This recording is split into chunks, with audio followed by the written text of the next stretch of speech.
El Departamento de Salud Mental del Condado de Imperial presenta su programa Exprésate. El tema de hoy, prácticas basadas en la evidencia en los servicios infantiles, terapia cognitivo-conductual centrada en el trauma. Estamos de regreso, amigos, y está usted escuchando su programa Exprésate, y estamos con Carlos Tapia y nos está hablando acerca de otro modelo que se utiliza en el Departamento de Niños en Salud Mental. Y este mes queremos presentarle a ustedes los diferentes modelos que tenemos basados en evidencia científica, modelos que tenemos para tratar a niños con diferentes condiciones, como por ejemplo el modelo que viene a presentarnos a Carlos es para niños que están experimentando trauma. Y este modelo, y precisamente Carlos nos va a hablar acerca de lo que consiste este modelo. Carlos, háblanos en qué consiste este modelo, por qué es tan exitoso.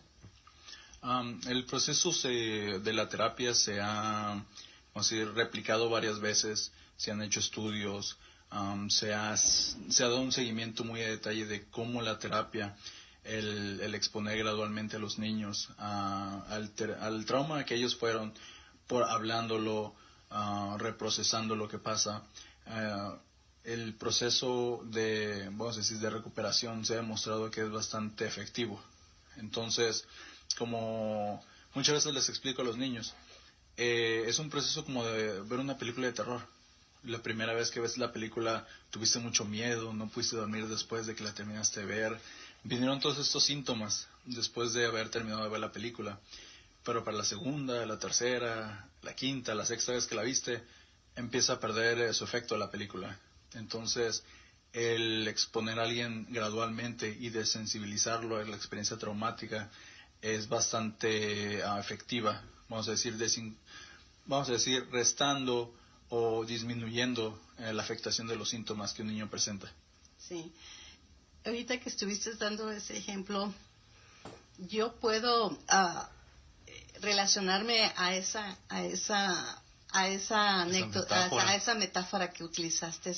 Una película que marcó mi vida totalmente fue El Exorcista. No, una generación. Dios mío. Pero si yo la vio una y otra vez, de todo modo me da miedo. No, pues yo quise quitarme el trauma, tendría yo como unos 8 o 9 años cuando la miré, y pues cuando mirabas una película todavía me da miedo verla de ese tipo, y calentura, tuve toda la semana calentura, bastante trauma, y que la quise ya después que salió como en los 90s, como en DVD, en VHS, la ponía en pausa y ya después tomaba. ¿Pero por qué la compraste, pues? Porque quería yo conquistar ese trauma. ¿Y lo conquistaste? Pues creo que ¿O sí. tenemos que referirte con Carlos? Creo que me beneficiaría si Carlos me mira como unas 2 veces. Okay. Es que el exponerte a la situación que te causó el trauma, a los pensamientos, es sistemático. Sí. No es simplemente nada más le pongo play. Le pones en pausa y luego, ok, está bien. Desgraciadamente, el hacer eso causa más evasión. Sí. Entonces no lo estaba haciendo bien, ya ves. La expectativa del... Sí, si tú ya estás analizado viendo la película y ya anticipas que te vas a pasar un mal momento, entonces empieza a volver poco efectivo. Sí. La ponía en pausa y me iba a agarrar algo del refrigerador, ya volvía y ya venía con otra mente. Ok, otra vez. Pero ya sabía lo que iba a pasar. Sí. Bueno, al menos lo que hacías era el manejo del estrés. Sí. Cuando tu estrés llegaba a un nivel muy alto, tomabas un break. Distress, sí. Y de hecho, ese es un componente de la terapia. Cuando a un niño se le refiere para la terapia, hacemos algo que se llama la fase 1, que es una etapa de evaluación, donde al niño pues se le engancha en los servicios, se le explica lo que van a hacer, se construye esta relación terapéutica en que el niño crea que los servicios realmente le van a ayudar, que el niño se invierta, así como los papás que inviertan en el tratamiento. ¿Se le explica al niño lo que le ha pasado? Porque en muchas ocasiones pues está pequeño, alguien que ha experimentado trauma de 7 años, se le explica, está experimentando esta montaña rusa de emociones, altas y bajas, y todos estos síntomas, y se le explica al niño, ¿sabes qué? Dentro del modelo, la primera fase o el primer módulo se llama psicoeducación. Entonces, en esa sesión es cuando al niño se le explica a detalle el tipo de trauma al que fue expuesto, la prevalencia, quiere decir que tantos niños quizás al año son afectados por esa situación. Normalizas mucho el que, ¿sabes qué? Que te sientas triste, que a veces quizás pienses en no querer estar vivo, es normal.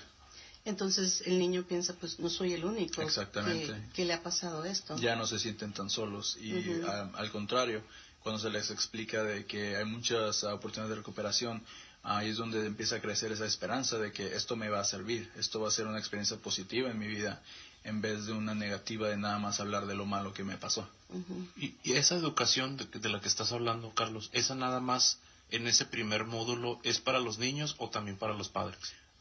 Yo y muchos de mis colegas siempre tratamos de que los papás siempre formen parte de esa sesión, puesto que los papás muchas veces también tienen sus propias dudas, como dicen, sus mitos, sus preconcepciones de qué es lo que realmente está sucediendo. Entonces, cuando ya se quita esas dudas, velo de misterio sobre la situación, viene el clic, ok, ahora ya entiendo.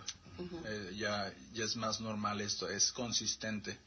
Esto es realmente, no es que el niño se quiere portar mal o que se está volviendo loco o que nada más quiere llamar la atención, realmente es una condición de salud mental que necesita tratamiento. Entonces es el primer componente y de este componente el propósito es enganchar al niño, explicar, tanto educar al niño acerca de los síntomas y de lo que está pasando, también explicarle al padre, a los padres que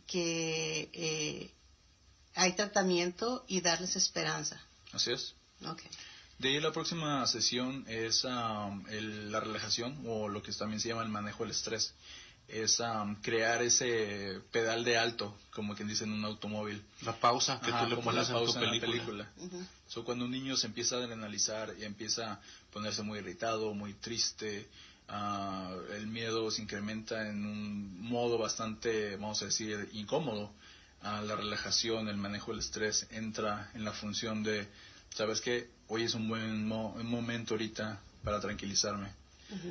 Respirando profundamente, yendo a hacer una actividad que me gusta, practicando relajación. A veces con los adolescentes les funciona la meditación, jugar deportes. Esas pequeñas cosas que nos pueden llevar a lugares muy largos, sabiéndolas implementar en el momento apropiado. ¿Cómo se manifiesta los niños pequeños, cómo se manifiesta el estrés? ¿Cómo lo manifiestan? Se puede ver a un niño impaciente, irritado, a veces incómodo, muy reactivo, de que sabes que ya no es tiempo de jugar y hay, como dicen, una rabieta por eso, porque el niño entonces va a dejar de ser algo placentero para ellos y quizás en ese espacio de tiempo va a empezar a volver a recordar la situación que le causó el trauma. Entonces vemos esta como adrenalización de los niños. Sí. Entonces se irritan, puedes llegar a un berrinche, llorar, pueden llorar, no querer participar en actividades, apagarse emocionalmente. Es diferente, todo niño es diferente. No hay una, como dice, una regla de oro de un niño que ha experimentado trauma va a ser exactamente. Es la reacción es muy individualizada. Sí.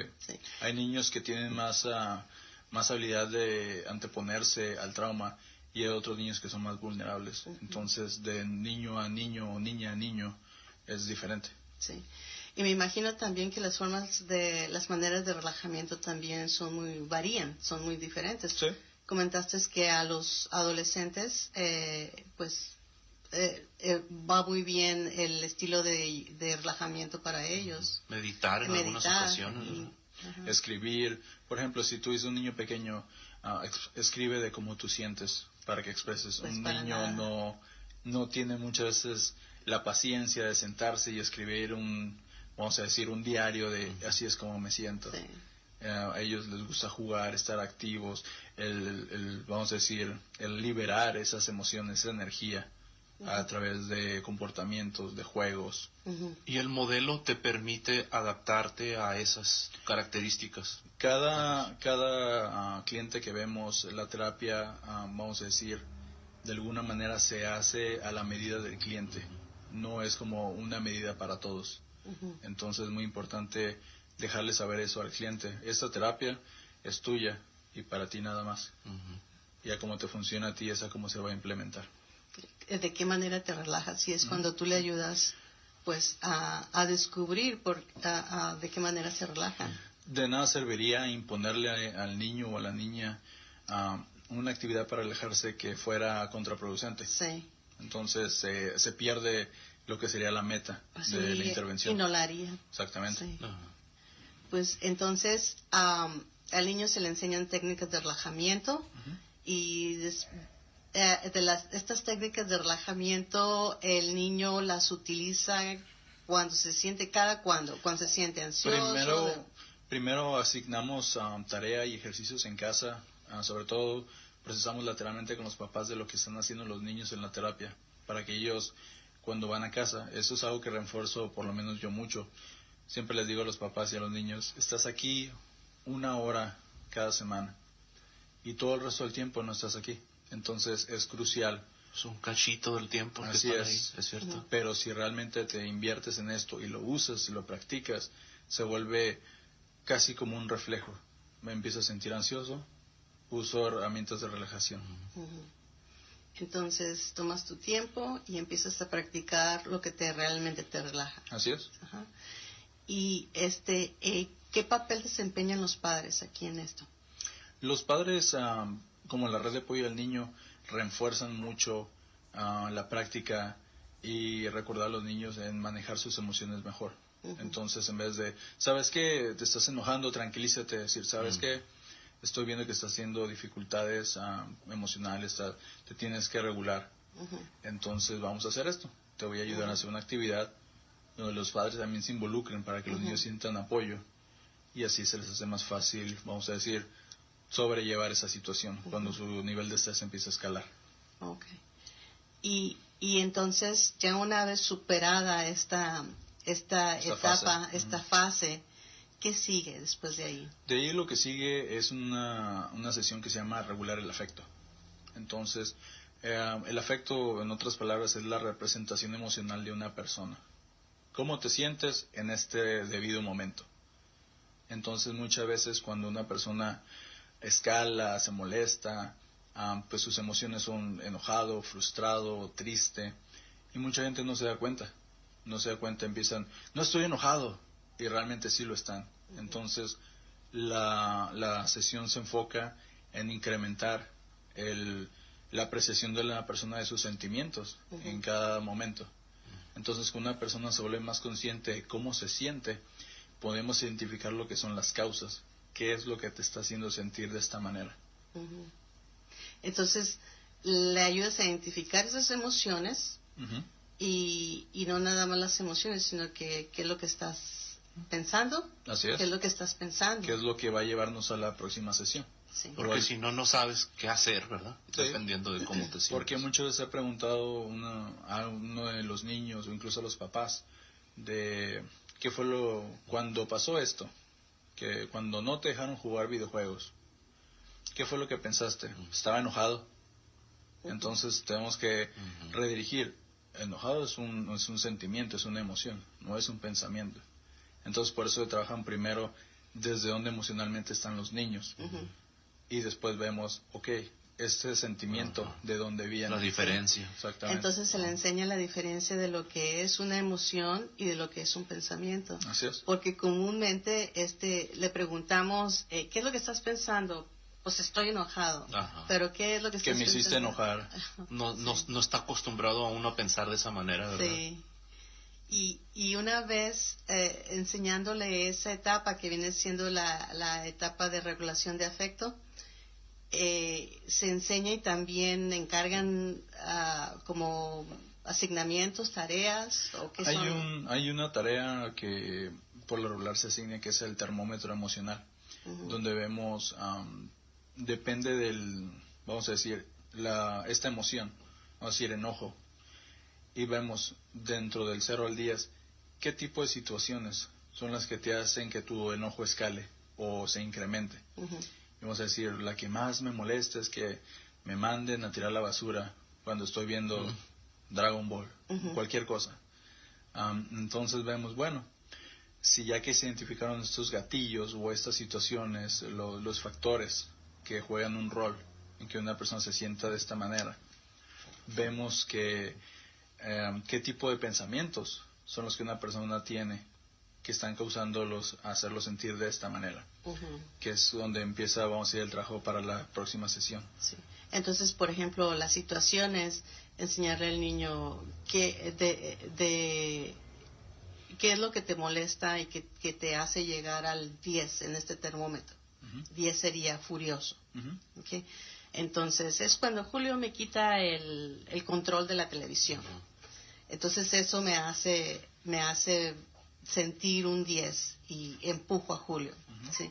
Entonces, tú me dices, ok, ¿y qué es lo que pasa por tu mente? ¿Qué es lo que estás pensando? Así es.